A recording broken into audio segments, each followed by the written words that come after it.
I'm Helen Hicks, and thank you for tuning into my podcast, What Would Helen Say? Today's episode, Dismissed Communication, is my first session with a young, engaged couple who is seeking premarital counseling. When I work with couples, I do my best to stick to the Gottman method. However, I do add my own flair here and there. But this session really focuses in on what the Gottmans call the narrative.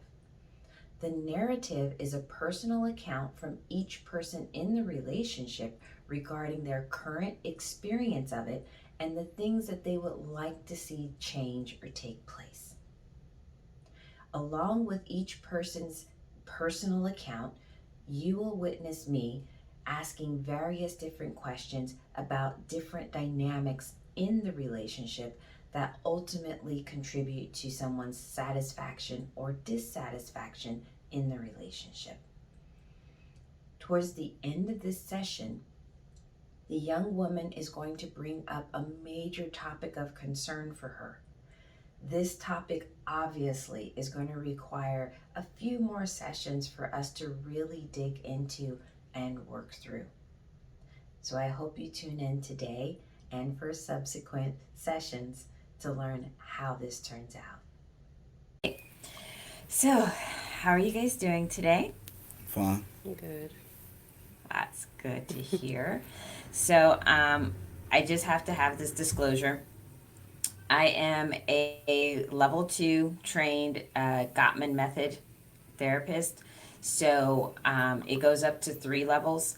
I haven't done the 3rd level, but I utilize all of the Gottman's theories about working for couples. I use all of their handouts, their skills, those types of things. So as we're going through, I give them as much credit as I possibly can that this is where I got this information from. So I'm not trying to take anybody's credit of, things that they originated.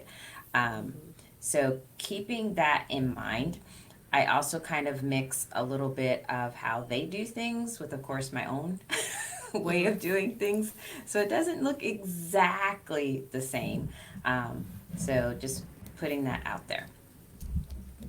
Okay. First, I would like to hear, I want both of you to have an opportunity to explain what you think is happening in the relationship that may be problematic and where you want things to go. So Okay. who would like to All start? right. Go ahead, start. Um. Well, he don't think that is ever any problem, so he's just like, oh, whatever, it's fine. And yeah, it's like I'm the problem child, and he just be looking at me like I'm Yeah, crazy. yeah. That's my only problem with her, that you already know. Attitude. Okay.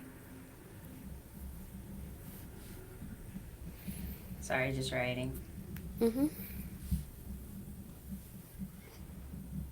Okay, so let's come back a little bit. So, B, you're saying that you make attempts to go to him and to say, hey, this is an issue for me. I have concerns, I have needs, or whatever. And then you wind up feeling dismissed. Mhm.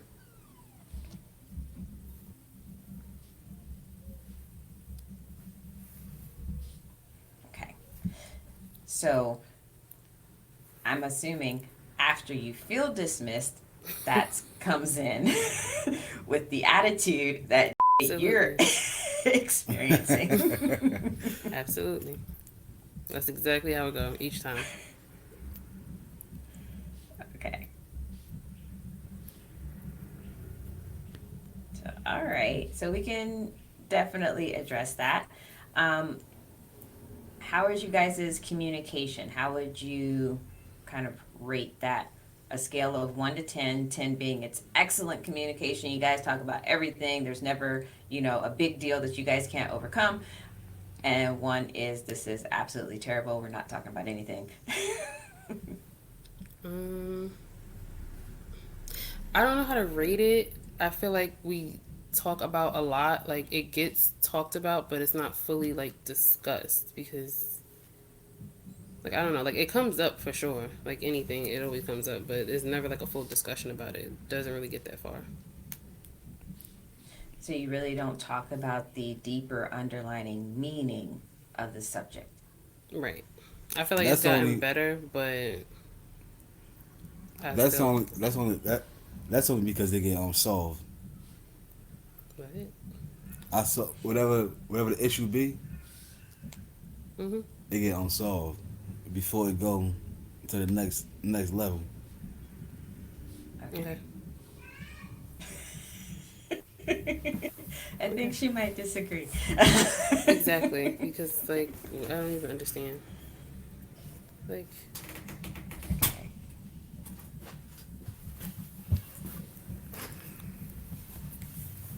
Okay. So here's what I'm looking at. Um, the true depth and longevity of your relationship is going to be reflective of how well you guys really know each other. And part of knowing each other is getting to those deeper meanings. So it's great if, problems are being solved, but if ultimately you don't understand from your partner's perspective why it was a problem to begin with, then you're not really deepening your relationship and creating that type of longevity that you really want to achieve. Yeah, Does that make sense? mhm. yeah. Okay. So you guys talk about things, you kind of come up with like a band aid resolution for it, Yep. but you're not getting to the deeper meaning. Right.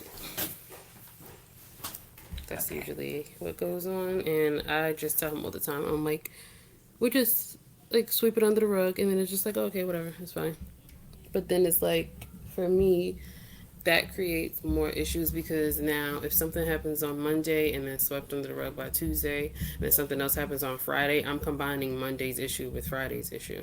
So now by the time we get to the next week, now it's like 10 things all at once, and I feel like now I gotta blow it out of proportion. Like, and it could be the smallest thing. But the smallest issue now is gonna set off everything because there's like a chain of events that lead up to, that one big blow up type of thing. And then that's when it get bad. No, I completely understand that. I see that Yeah. all the time. I mean, but because part of it is this, that part of how our memory works is it works based on what triggers those specific Mm-hmm. memories to be recalled.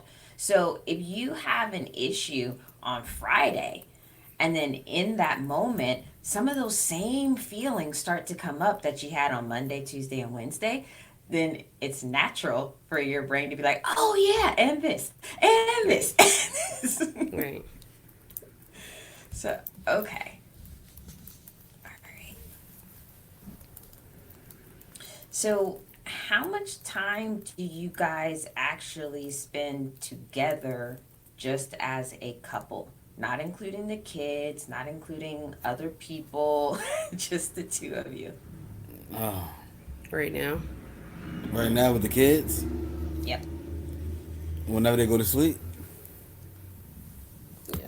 It's like it's if they go like to sleep and then it's like, well, once they go to sleep, it's either like we're tired or now it's time to like clean up the day's mess or like yeah, so I don't think there's ever really time. we have like a toddler and like newborn, so it's kind of hard to just be us two. Okay. So, part of what the Gottmans recommend is that, I mean, and let me just kind of introduce it a little bit. So, the Gottmans are a husband and wife team, John and Julie. They have been around the world studying couples for 30 years. What I really like about their approach is they don't go into situations saying, we think this is what's going to work. What they do is they observe couples, Mm-hmm. for months on end. They observe them and they see what naturally works, and then they find a way to put that into a package and share it with other people. Right. So, what they found that works in couples is that couples need a minimum of 5.5 hours a week of just being a couple, interacting with each other, making sure that they're working on their own friendship. They're working on knowing those deeper meanings. They know what stresses their partner. They know what calms their partner. Like all these types of interactions, whether it's new experiences or just, conversations, you need a minimum of 5.5 hours each week. Okay? Mm-hmm. In order to achieve that, you guys have to plan it. It's not just naturally going to happen. Oh, wow, look at this. We have 5.5 hours to spend with each other. Yeah. So, with people who have young children, you got to be creative, you know, because the smaller they are, the less they can entertain themselves. And Right. they require your presence, that you have to do something to interact with them, to set them up, to do this, to do that. But if you can find ways to create, oh, we got 20 minutes here, we're going to sit down and we're going to, have a cup of coffee together. You know, we have, another 15 minutes over here, so maybe we can prepare some piece of this meal before I have to run off and handle this and you got to finish dinner. Right. Like, Yeah. Yeah. so it is planning that's definitely required, because if you wait until the kids are old enough, however many years down the line that may be, your relationship may be dead by the time you Mm-hmm. like have the time, because your children are able to go off and do whatever. And you definitely don't want to get there. Right. So, okay, so that's the first thing that I ask all the couples that I work with. I want you guys to start planning out how you're going to get closer and closer to that 5.5 hours a week. And it's okay if it takes you a couple of months Mm-hmm. to actually work up to 5.5 hours a week. I just want to make sure that you know it's a priority and you're consistently making the effort to do so. Okay. Yeah. Okay? How would you guys rate your friendship between the two of you? I think we have a good friendship. Yeah. To me. Yeah.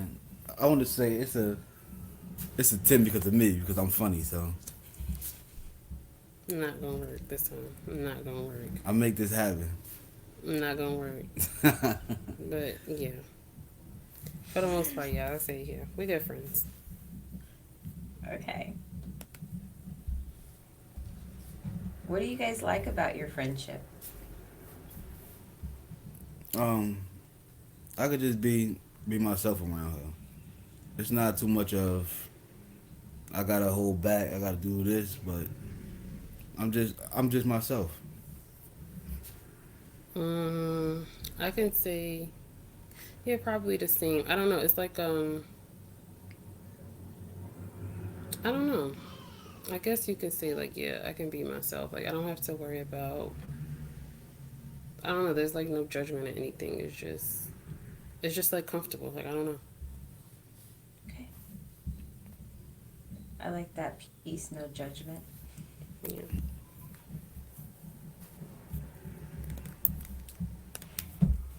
Alrighty. So, how do you guys go about solving problems? Honestly, Mm-hmm. um, some it be different time. Like it could be an argument first, and then at the argument blow over, we'll sit down and talk it out and get over it, or it could just be in a moment we just talk about it and then get over it. It just different times. I don't even know. It just sometimes we argue it out and just talk, or I don't know, we just stop. That's what I said about sweeping under the rug. That's what happens.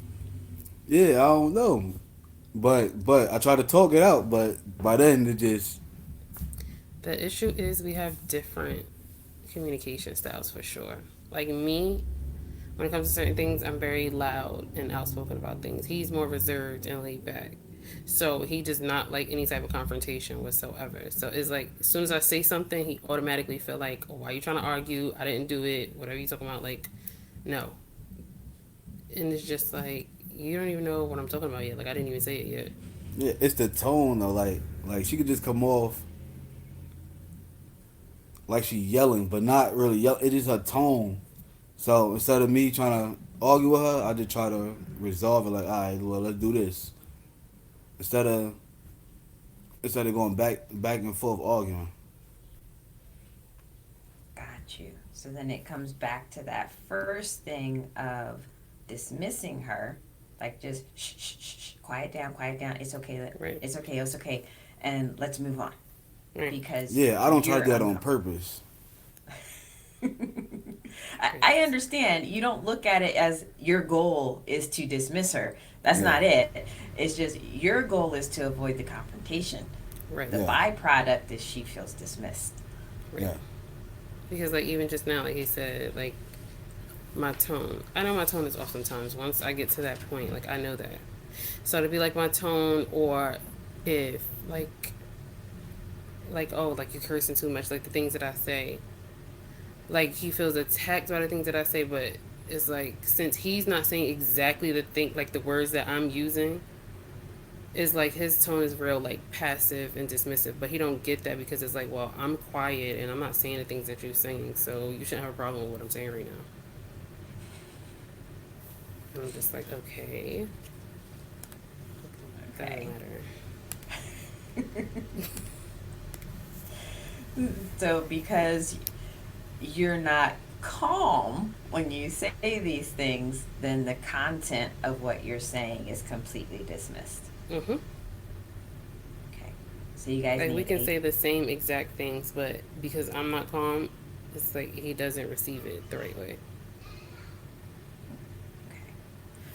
Which can also be a function of anxiety because Mm-hmm. when people are anxious, you know, you really kind of get stuck in whatever viewpoint that you have, and it becomes hard to see, you know, somebody else's point of view and how it may be right, and you know, being able to take that into account. It becomes a very determined focus of I got to get out of this situation. What's the quickest way to get out of the situation? Get out, get out, get Mm-hmm. out. Yeah. Okay. So, all right. I know this is a more personal question, but how would you guys rate your sex life? Are you satisfied with your sex life? Do you feel like there's a need of improvement there? I think like overall satisfied, yes, but it's like sometimes there's literally I feel like there's no time. I don't yeah. know, of course, like with the kids or whatever, but It'd be like a schedule clash. It's either she work in the morning and I go work in the afternoon, and with kids it'd be like so it'd be basically we have it whenever we can, like whenever we not tired or whenever the kid's not up yeah, at night, and like the schedule clash. So what I mean when it happened, that was great, but it's not as often. yeah. Okay. So both of you are satisfied with the quality of your sex life, but would like to see some improvement with the quantity. You're right. Yeah, she kind of scared though. You know, she's scared to role play and stuff. She said she'll start laughing and so So, okay. Well, there are ways to ease into whatever degree of excitement that you're into. Um, the Gottmans, they do have card decks. And for a sex life, they're called salsa cards. And so there's like mild, medium, and hot. So they give you ideas of, you know, different ways that you can try to spice up your sex life or just try something new. Not everything is like wild and crazy, but also keep in mind, I think a lot of these suggestions were written couple of decades ago. So some of them you might look at and be like, Yeah. but if you use a little bit of imagination, you can figure out how to apply their suggestion to a more modern day setting. But I think somewhere in my handouts, I have, instead of them being in card format, it's just a list of Okay. all the different suggestions, and I can definitely forward that over to you guys. And like I said, you want to, if you feel like you're at a mild point, then you can start with some of the mild things and get more comfortable, and work your way into whatever's satisfying for both of you. Okay. Uh, That's good. Okay. Okay. So another question I'm interested in: how are things with the interactions with extended family? Do you both get along with the other person's family? Are there issues or concerns that come into play? oh, me personally, I don't really have no issues with her family. So not like problems over there. Mm. Okay. It seems like you may not feel the same way. She about to, she gonna make up an issue. Go ahead. See that right there. That. Mm. See. And now, no, now I don't have an issue. No, talk, No, you told me I didn't have Okay. one. talk. See. So, all right, we're looking at this. Let's. We're in therapy. Let's. So, okay, we're talking about the ultimate goal here is for you guys to create this deeper, more meaningful relationship that ultimately is going to strengthen the connection and the love between the two of you. That can't happen if there's pieces of information that either one of you are holding back and keeping to yourself. Mhm. You have to be willing to put it out there, and the other person has to be willing to create an environment in which that's okay to put out there. Mhm. Okay? Yeah. So, keeping that in mind, do you feel comfortable enough, to go a little bit more into where you were at with your issues with his family? They're really cool people. I like them. Like we don't have like any big issues. Like it's nothing that I'll be like, oh no, like that's a deal breaker for me. But my biggest issue is the responsibility that he has. In Can you my tell me more? mind, it's like I get, you're a good person because he is a good person. You provide well, you mean well, but I feel like there's so many people relying on him that is just like when it comes down to it, in my eyes, you can assist and you can help, if necessary, but a constant thing, it bothers me. I feel like it's gotten better over the years, but your first priority needs to be your own issues, your own household. And I feel like there's too much responsibility tied between him and another family's household. And that is what bothers me the most. Okay.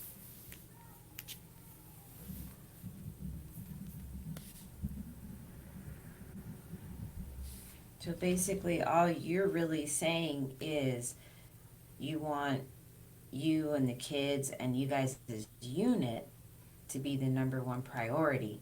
And once you guys are situated and you have your needs and everything taken care of, you're okay with him going off and doing for someone else at that point. Right. Okay. So, in those moments where you feel like he's being taken away from you when you want or need him there with you, like, where do you go emotionally with that? Now I've just been dismissing it and just keeping it to myself because I feel like bringing it up didn't really do anything.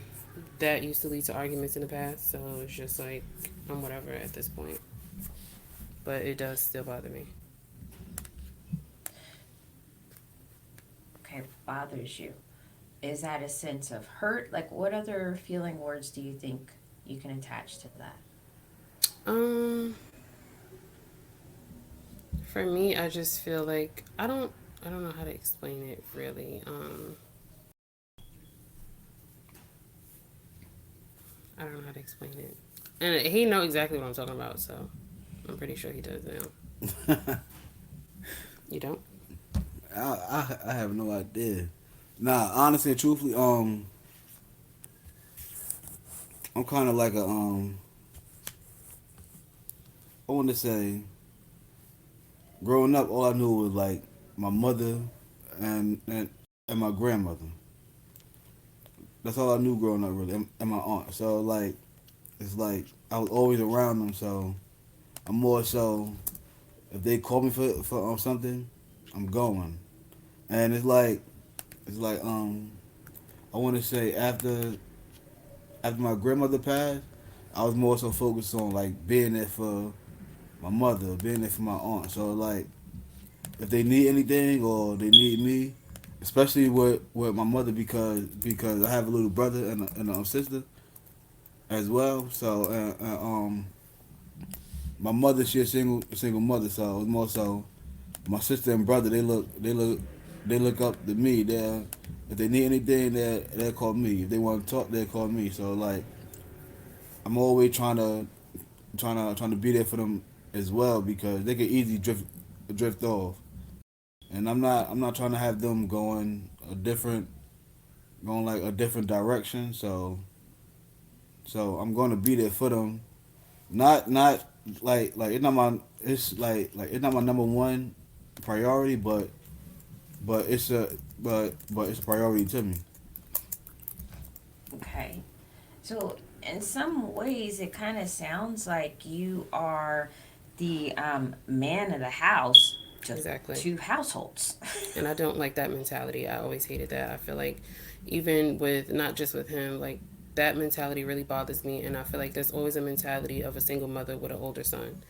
It's like I don't have a man, you have to be the man of the house. So if something go wrong, you're gonna do it. So it's like so that mentality from the mom gets passed down to the children. So almost it's like it's already expected for you to do it and you're gonna do it because I know in my mind if you don't do it, nobody else will. So it has to get done. So him is like he needs to feel like he always has to fill their void or their emptiness or whatever it is that they need.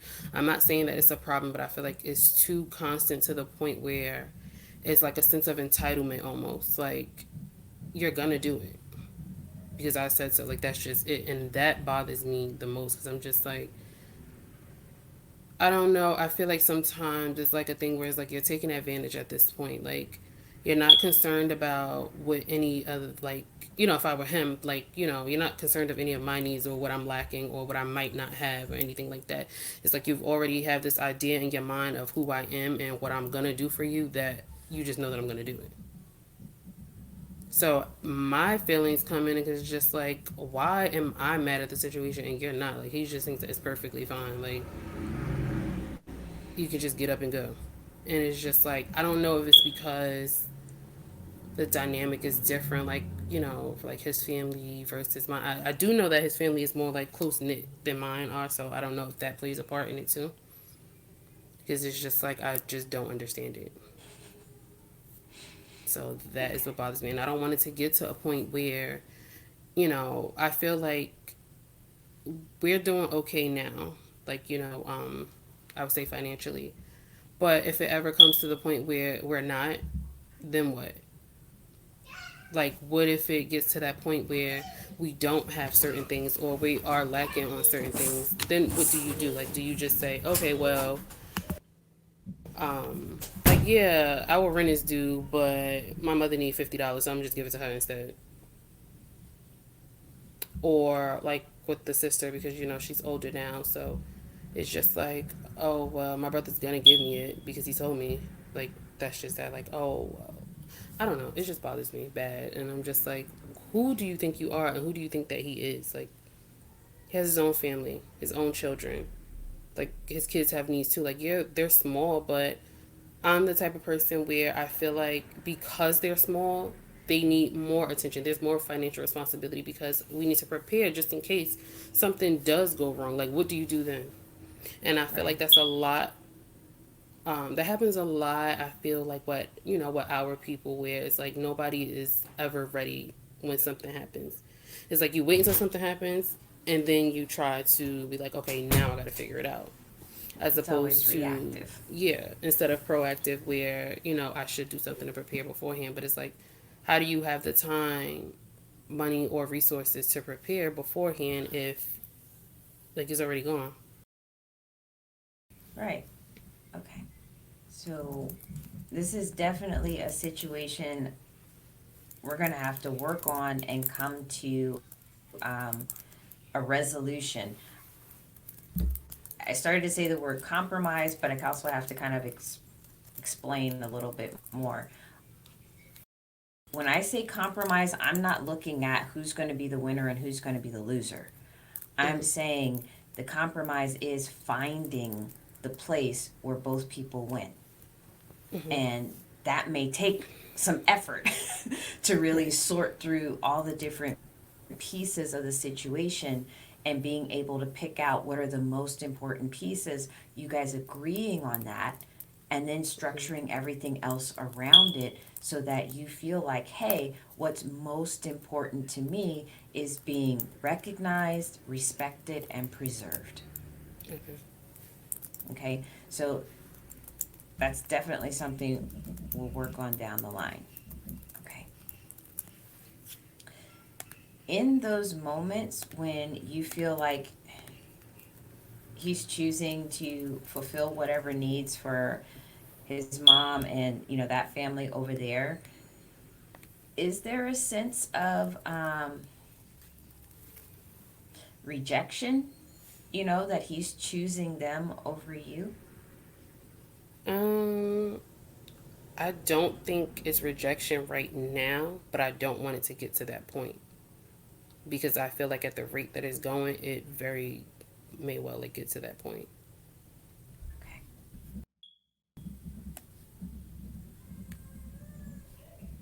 Because I feel like you never know right now at the rate that it's going. And it's like with times I feel like at times I feel like it's better and it's not as constant, but then it's just like it still is at the same time. Because it'll be like months of okay, whatever, it's fine, and then out of nowhere, it's just like a ton of bricks out of nowhere. It's just like one thing after the other. And Got you. yeah, Okay. So I understand that. So it's basically the unpredictability of it. right. Okay. And again, like I said, the entitlement, and that bothers me a lot. Like even with my own family, like I think just as I don't like when people have that sense of entitlement in general. Like, who are you to think that I have to do something? Like, why do you feel that you are entitled for me to do anything for you? Like, why do you think that? What gives you the impression that, no matter how you think, I'm doing or how good things are going for me, who are you to say, like, well, you have the extra just because I see you just did this? Like, like, no, that's not fair to me at all. Because you don't know. You never know what, someone else is going through, in their household. So why do you think that is okay? And there's like a specific conversation that I want to bring up, but he just stepped away. But I haven't even told him um, a specific Oh, conversation. okay. Yeah. So I don't know if I should wait to tell him or do I just tell you? I don't know. I mean, why don't we wait for him to come back in the room so like everybody can be on the same page at once rather than you constantly repeating yourself? Right. Yeah. It's, yeah. I don't like it. I don't like it at all.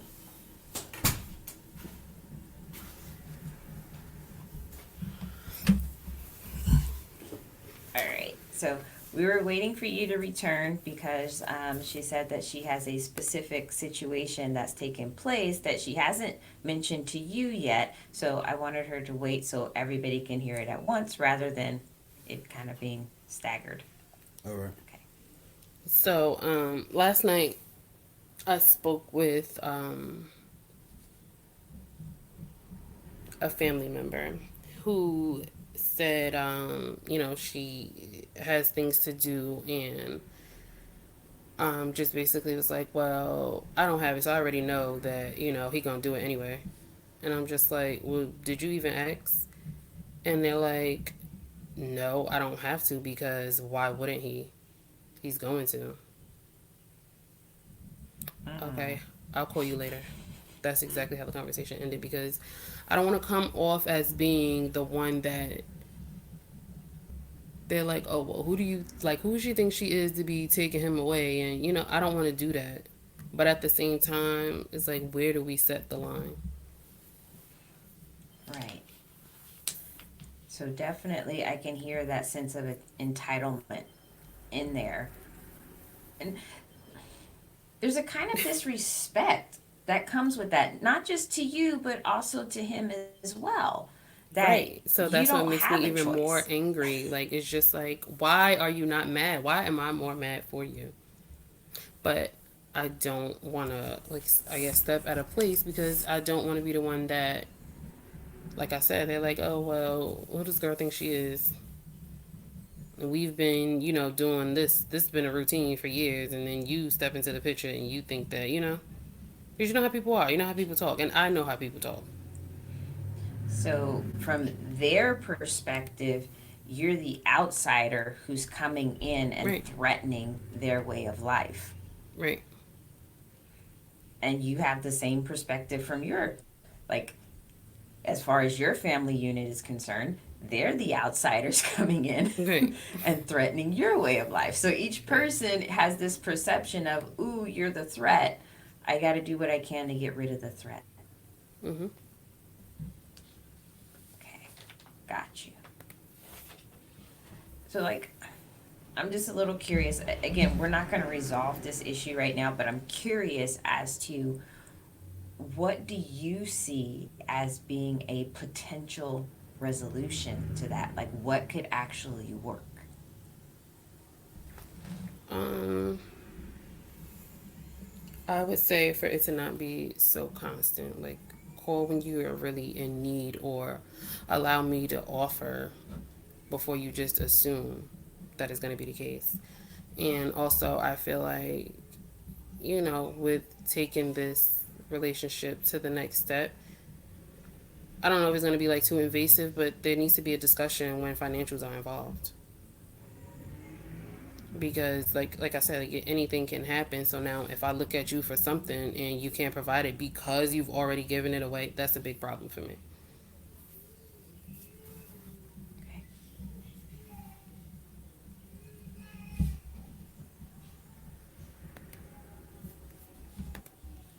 So, on the flip side of that, have you thought about what could be a potential resolution to this where you feel like there's a balance between these two families in your life where they can actually coexist without this sense of tension of who's going to be prioritized over the other one? Um, um, I mean, I can do it. I could do it without a problem, but like sometimes I would say no, but sometimes I won't be there. But then it's other times that I go or I don't go. But yeah, yeah, I could fix it. It just I would have to have that talk with them. Okay. So it sounds like you're open to being able to create some boundaries and some expectations here. Yes. Okay.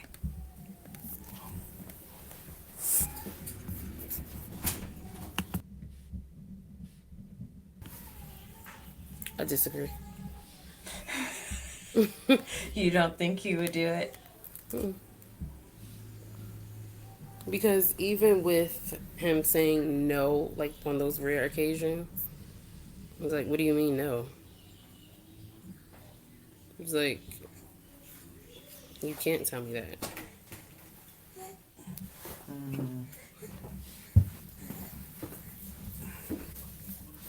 So you think the problem is that his family will come back with opposition to the no, and this has to be justified. It has to. You have good reason for why you're telling me no. Yes, I've seen it happen plenty of times. That's why I know that that's going to be the case now. And it'll either leave him with like, I guess like feeling bad, or you can see it in his face. Like I know. And that's one thing I always tell him, like as far as his facial expression. Like that shows a lot. Or it'll lead to saying no 1,000 times to the same thing, and then at the end of the day, let me just go ahead and just do it. And I'm just like, what is the point? Like, what was the purpose? What was the purpose? Like, you're creating a monster. Like, you're feeding the monster at this point. Yeah. So let me speak to that a little bit.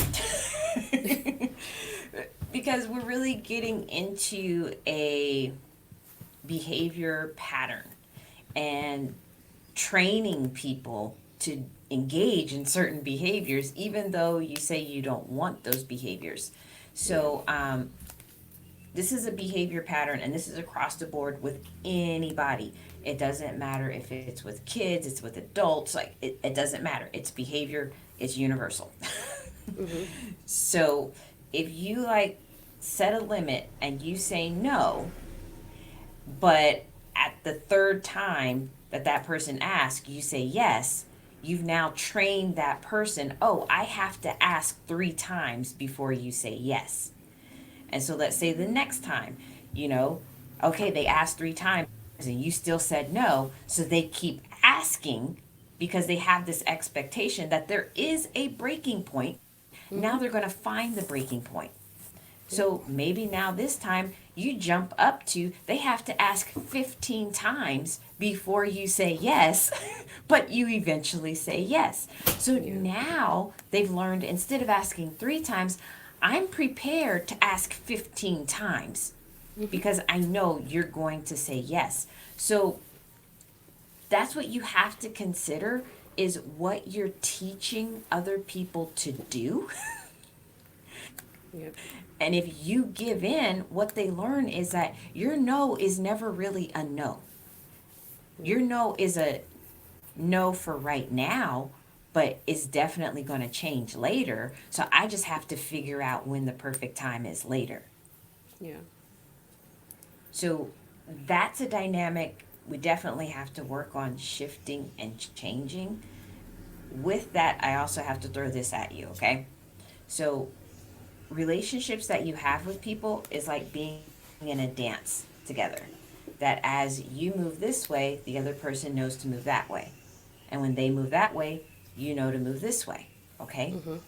Right now, you have this dance of them asking, or maybe not even asking, just having an expectation and thrusting out this sense of responsibility. That's a dance that's been created. Once you break that dance, once you go here, instead Mm-hmm. of going there, once you come over here, the very immediate reaction from the other person is to become angry. Right. And I've Okay? seen it happen with other people within Yes. that family dynamic. So it's just like, I see how, the another person is treated or spoken about. So I'm just like, okay. At this point, I'm like just waiting on my turn, because I know at some point it's gonna go one or two ways. So That's not always true though, because having with one person don't mean say it'll happen to you. Everybody is different. I hear what you're saying. Sorry, just writing. Hmm. Um, okay. I understand that everybody else out there is different, but what I'm hearing is that you've established what his pattern is. And it's not you gauging, oh, well, he'll say yes to this person and no to that person. It's more so of his pattern of saying yes. And Right. that eventually you you're going to be pitted against somebody else he normally says yes to, and it's a question of who's he going to pick. Right. Like, like I said, like I've seen it happen within the family with someone else. I'm not saying that that exact thing is gonna happen, or because our relationships, with their family is different. Like me versus the other person, but I know how it gets talked about, and I know how it's already perceived because at one point I feel like I was even looking at it that way, like you know, but now I can understand. I completely understand. And even with, what he just said right now, like, it's like a defense kind of thing. Like, you cannot say anything about that dynamic whatsoever. You cannot. The moment I say anything, it's just like, what you talking about? No. Like, you don't get it. And it's just like, okay, so help me get it.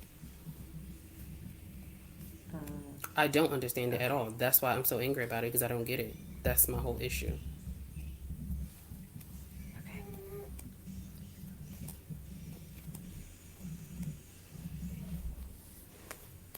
All right. So here's my thing. I mean, obviously, like I said before, we'll definitely get deeper into this. I don't want couples looking at every issue from the angle of we have to agree, we have to agree, we have to agree. I don't believe that that objective works. What I believe works is first you got to understand. Right. It's about understanding, okay, well, what does it mean to you? How did it come to mean this to you? What is this attached to? What are your hopes? What are your fears? Really, really, really having a deep conversation about all aspects of this. And what I have behind me, understanding brings appreciation, and appreciation brings love. Mm-hmm. So we're not looking for agreement, we're looking for understanding. Because if you can fully understand his position and he can fully understand your position, now that appreciation is also a reflection of empathy, Right. that you can feel for that person's position in all of this, and you can develop a sense of love for this person and why they're choosing to make the choices that they're making. Yeah. This doesn't mean that you eventually just have to suck it up and deal with the situation that you don't like.